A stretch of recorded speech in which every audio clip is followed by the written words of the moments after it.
Hey guys, welcome back to the channel. So today we have another shop talk video, and if you guys look behind me, it's a little bit of a different scene than me standing behind my toolbox, and it kind of fits because today's topic is going to be working on specialty vehicles and how to deal with these cars, because most mechanics do not want to see cars like this roll up in their shop, because sometimes it could be a pain in the butt, to say the least. So either way, guys, if you guys haven't subscribed to the channel, hit the subscribe button down below. Definitely smash that like button because it helps the channel out. And let's go ahead and get into today's topic.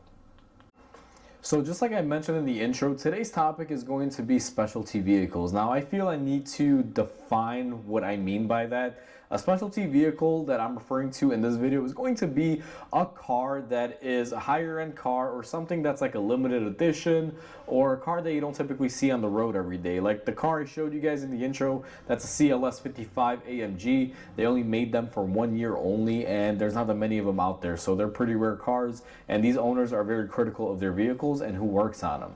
Now, for me as a shop owner, throughout the years, I worked on a lot of these types of vehicles, and it could be anything, guys. It could be something that's really old and vintage, or it could be something modern and new like a Lamborghini. I have no issue working on things of that nature because one, I have enough insurance, and two, I make sure that I work very carefully not to damage anything, and I know my way around them. Now, realistically, how many times a year do I get cars like this in? Not very many, especially when it comes into like the higher end stuff. I see a lot of like higher end BMWs here, a lot of higher end Mercedes, but I'm not really getting into many Lamborghinis or things like that. I've gotten them in the shop before, but it's not a very common occurrence.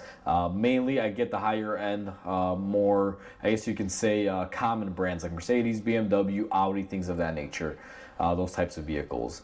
Now, when a customer that has one of these vehicles drops it into the shop, guys, they're placing a lot of trust in you, especially if the car is kind of a collector's car like the one I used in the intro in the example. Not that many were made, and you got to be careful. I'm sure a lot of you have seen a lot of videos where recently a mechanic took a Supra and it wound up getting totaled on train tracks and caught fire, I believe, or a mechanic taking a car for a ride and it winds up being a joyride and the car gets destroyed, and then the owner's left flipping the bill because the shop doesn't have enough insurance for it.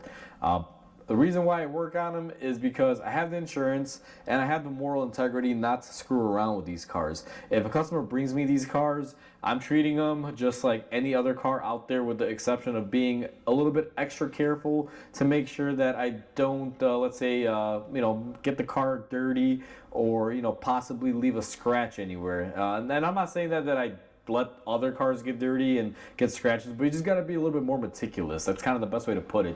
You got to really think about what you're doing before you do it and how you're working on it, because sometimes let's say a car gets dirty in your parking lot and you hand it back to a customer, just let's say a regular Honda Accord, they may not care, like, hey, I'm gonna go to a car wash. But if you are storing one of these and it gets really dirty, obviously you don't want to give it back to the customer, like, here you go, here's your dirty car. Like, no, you're gonna clean it up and do things like that to it.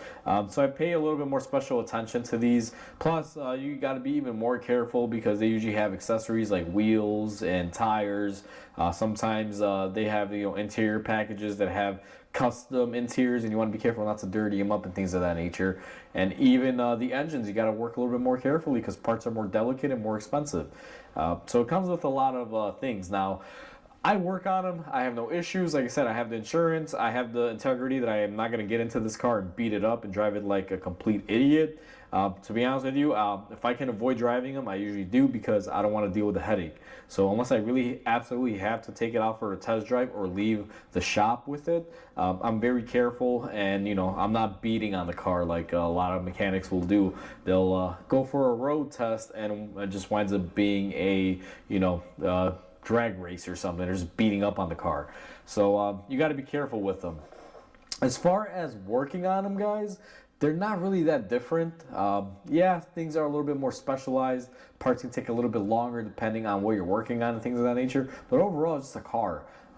You make money on it just like you do anything else. You're working on it, you're getting paid. That's all it is. Now, sometimes the labor times may be a little bit more and parts are a little bit more. But at the end of the day, just to sum it up, a car is a car, at least in my eyes. I don't care if you drive a Dodge Viper or a Kia Sorento. For me, if you bring me your car, I'm going to work on it the exact same way. Although I will be a little bit more I guess you can say, more careful with the Dodge Viper when it comes to getting it on the lift and things of that nature, not to scratch it up or anything like that, because typically they're lowered and things of that nature. Now that we have my opinion on these cars out of the way, I'll give you the opinion of other shops. Most shops that I've worked in throughout the years, if something like this car rolled into their shop, aside from them saying, "Oh wow, that's a cool car," and this and that, they wouldn't want anything to do with it. Especially at the dealership. I used to work at Subaru. We used to have modified, lowered cars coming all the time, and mechanics hated working on them. It was just a pain to get them lifted. They were lowered. Sometimes they have so many custom parts on them that it makes it hard to diagnose them because you don't know what was done to it. If you're trying to scan it and let's say do a check engine light, you may have a whole new program mapping on the computer that you're not aware of, and you're looking for factory items, and just it can create a big hassle. So a lot of shops typically, as much as they want to look at these cars and have them present in their shop, mainly for a advertising sort of situation where they will park it outside and be like, look what we're working on, or they take pictures and say, I work on this car. A lot of them would prefer not to have it in there being worked on, because like I said, it's very easy to damage them, and you know, they can be expensive to replace or fix if that is the case. So most people just won't deal with it. And then, you know, just from the upside of their modified, like this Mercedes that I have in the shop is lowered. Most standard lifts cannot lift it, so you got to be a little bit more careful. It takes extra time to lift it, which in turn will piss off a mechanic, and they're going to do a poor job if they get angry or frustrated. So a lot of shops and stuff like that, that's why they kind of stay away from it.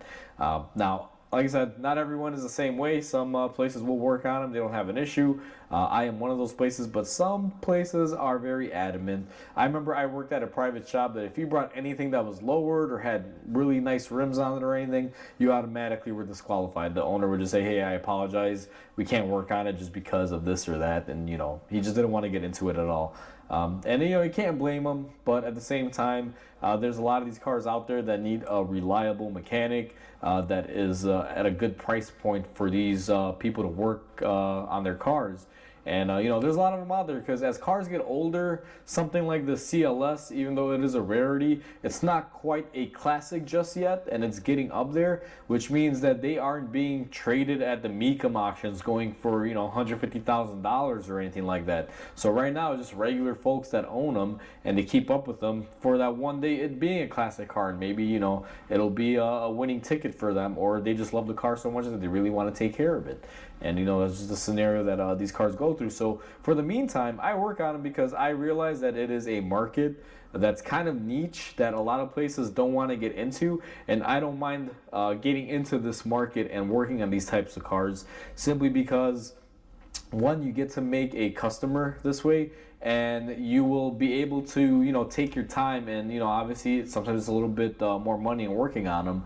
And, you know, normally these types of customers that own these kind of cars have the time for you to, you know, work on it properly, have time to wait for parts if it's something custom. And it's not usually like a big rush like a common car that's out there, like a Honda Accord, where someone may want the brakes done ASAP in 30 minutes. You can easily tell a customer with a specialty car, like, hey, you know what? The brake system's a little bit different. It's going to take me a good couple hours, and, you know, you can take your time on it, not rush the job and things like that. But for me, it's a niche market. I'm involved in it. I don't mind working on them. If it's something that I can't work on or I can't do, normally I'll be upfront, but hey, listen, you know I work on it, but I can't do this. You need to take it to the dealer. You need to take it to a specialized shop, because I don't have everything for every car.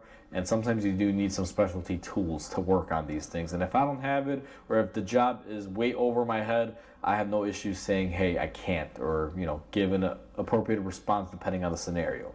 So either way, guys, that's pretty much the video that I have for you guys today. Hopefully you guys enjoyed it. If you guys are mechanics out there and you guys get these kind of cars, you know, feel free to chime down below in the comment section. Let me know how you guys deal with it, or how your shop deals with it. I would love to hear from you guys on this topic. So with that said, hopefully you guys enjoyed this video. Please comment, like, and subscribe, because it definitely helps the channel grow. And I hope you guys have a wonderful day. I'll catch you guys on the next video.